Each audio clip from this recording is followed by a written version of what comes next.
මොඩ්රන් YouTube channel එකකට දාන්න යාළුවා හැමෝම මම ආයෙ පොන් කරලා පිළිගන්නවා. ඉතින් අද මම ඔයගොල්ලන්ට අරන් ආවේ Sony PlayStation DualShock 4 wireless controller එකේ unboxing වීඩියෝ එකක්. ඉතින් වැඩි කතා නැතුව අපි යමු වීඩියෝ එකට. ඔයා තාමත් අපේ channel එක subscribe කරලා නැත්නම් පල්ලෙන් තියෙන subscribe button එක click කරලා දැම්ම subscribe කරන්න අමතක කරන්න එපා. ඒ වගේම ඊට පැත්තෙන් තියෙන bell icon එක click කරලා ඒක all කරලා තියාගන්න. එතකොට අපි වීඩියෝ දාපු ගමන් ඔයා ළඟට වීඩියෝ notification එකක් විදිහට ගෙන්න ගන්න පුළුවන්.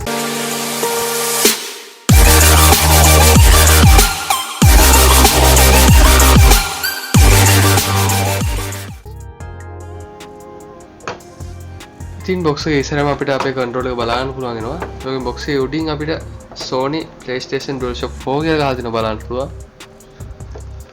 ඒ වගේම පල්ලෙහෙන් wireless controller PS4 කියලා ගහලා තියෙනවා. box එකේ දෙපැත්තේ මේ ටික තමයි සඳහන් වෙන්නේ. අපි box එක පිටිපස්ස ගන්න බලමු. ඉතින් box එකේ පිටිපස්සේ අපිට මේ controller පාවිච්චි කරන්න ඕන වෙන විස්තර ටිකක් සඳහන් වෙලා තියෙනවා. ඔය දේවල් ටික තමයි මේකේ box එකේ බලන්න පුළුවන් වෙන්නේ. අපි එහෙනම් මේක unbox කරගමු.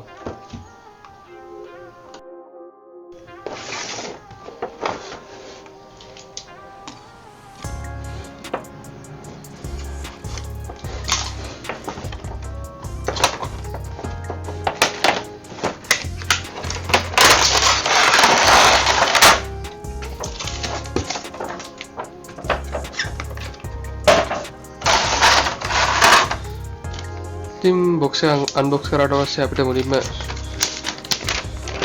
controller එකට user manual එකක් හම්බෙලා තිනවා. ඉතින් මේ user manual එකේ මේක පාවිච්චි කරන්න ඕනේ ඔක්කොම විස්තර ටික මේක connect කරගන්න විදිය ඔක්කොම දේවල් ඉතින් මේක සඳහන් වෙනවා. අපි ඉතින් ඒක පැත්තකට තියාගමු. ඒ වගේම අපිට මේකට USB cable එකක් හම්බෙලා තිනවා. ඉතින් අපි controller එක අතර අරන් බලමු.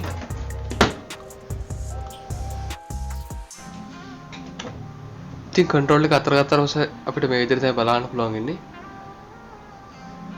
ඉතින් සාමාන්‍ය control එකක තියෙන joystick දෙක මේ අනිත් බන් ටික ඔක්කොම ඒ විදිහට මේකේ බලන්න පුළුවන්. ඉතින් උඩින් මේකේ LED light එක බලන්න පුළුවන් වෙනවා. ඔගේ මෙතනින් මේකේ touch pad එක බලන්න පුළුවන් වෙනවා. touch pad එකේ අපිට button ටිකක් දීලා තියෙනවා. ඉතින් ඒ වගේම අපිට මේක ඉස්සරහින් මේකේ ස්පීකර් එක බලන්න පුළුවන් වෙනවා. ඒ කියන්නේ මේ controller එකේම පොඩි ස්පීකර් එකක් අපිට හම්බෙලා තිනවා. ඒ වගේම මේකේ vibration තියෙනවා මේ controller එකේ. අපි සාමාන්‍යයෙන් PC එකේ කාර් ගේම් එකක් ඔය ප්ලේ කරද්දී ඒකේ off road ප්ලේ කරනකොට ඒකට ගැළපෙන විදිහට මේ controller එක vibrate වෙනවා. එතකොට නිකන් අපි ඇත්තටම වාහනයක් ඇතුළේ යනවා වගේ experience එකක් තියෙනවා. ඒ වගේම මේ light bar එකේ පාටත් අපිට මේ PC එකෙන් වෙනස් කරගන්න පුළුවන්. ෆෝන් එකෙන් නම් එහෙම වෙනස් කරගන්න බෑ.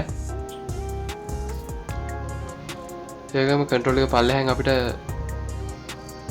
headphone port එකක් වගේම EXT කියන port එකක් තියෙනවා. ඒ EXT කියන port එකට අපිට මේ control එකට connect කරන්න පුළුවන් keyboard එහෙම connect කරගන්න පුළුවන්. ඉතින් control එක පිටිපස්සේ අපිට Sony කියලා ගහලා තියෙනවා බලන්න පුළුවන්. ඒ වගේම මෙතනින් control එක ඉස්සරහින් අපිට මේක charge කරන port එක බලන්න පුළුවන් වෙනවා. ඒක පාරක් මේ PlayStation button එක උඩ ක්ලික් කරාම මේ controller එක on වෙනවා බලන්න පුළුවන් වෙනවා. ඉතින් අපිට මේ controller එක wireless විදිහට වගේම wired විදිහට පාවිච්චි කරන්න පුළුවන්. ඉතින් wired විදිහට පාවිච්චි කරනකොට අපිට මේකට හම්බෙලා තියෙන USB cable එකම පාවිච්චි කරන්න පුළුවන්. ඉතින් wireless විදිහට පාවිච්චි කරද්දී මේක Bluetooth හරහා තමයි connect වෙන්නේ. ඉතින් controller එක Bluetooth හරහා connect කරන්න අපිට මේකේ share button එකයි PS button එකයි එකපාර ක්ලික් කරන් හිටියාම මේක Bluetooth mode එක on වෙනවා. ඉතින් මම මේක මගේ phone එකට connect කරලා පෙන්නන්න.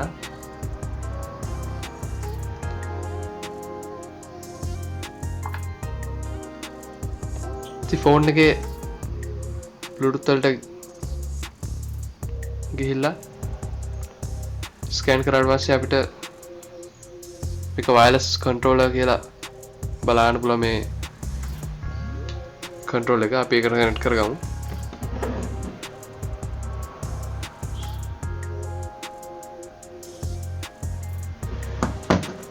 ඉතින් කන්ට්‍රෝල් එක කනෙක්ට් වුණාට පස්සේ මේකේ බ්ලින්ක් එකේ තිබ්බ ලයිට් එක පාට වෙනස් වෙලා නිල් පාටට හැදලා තියෙනවා අපිට බලන්න පුළුවන්. දැන් මේක ෆෝන් එකට කනෙක්ට් වෙලා තින්නේ. අපි එනම් පොඩි ගේම් එකක් ප්ලේ කරලා බලමු මේකේ වැඩ කරන්නේ කොහොමද කියලා. ඉතින් මම මේක පොඩ්ඩක් ටෙස්ට් කරන්න පොඩි ගේම් එකක් ඩවුන්ලෝඩ් කරගත්තා. බීච් වගේ ගේම් එකක් තමයි මම ඩවුන්ලෝඩ් කරගත්තේ. ඉතින් අපිට මේ කන්ට්‍රෝල් එකේ ටච් පෑඩ් එකෙන් මේක වැඩ කරන්න පුළුවන්. ඉතින් අපි පොඩි ෆේස් එකක් ඔන් කරගෙන බලමු.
ඉතින් සාමාන්‍යයෙන් ෆෝන් එකෙන් ප්ලේ කරනකොට වැඩිය ගොඩක් ලේසි මේ කන්ට්‍රෝල් එක පාවිච්චි කරලා ගේම්ස් ප්ලේ කරද්දී.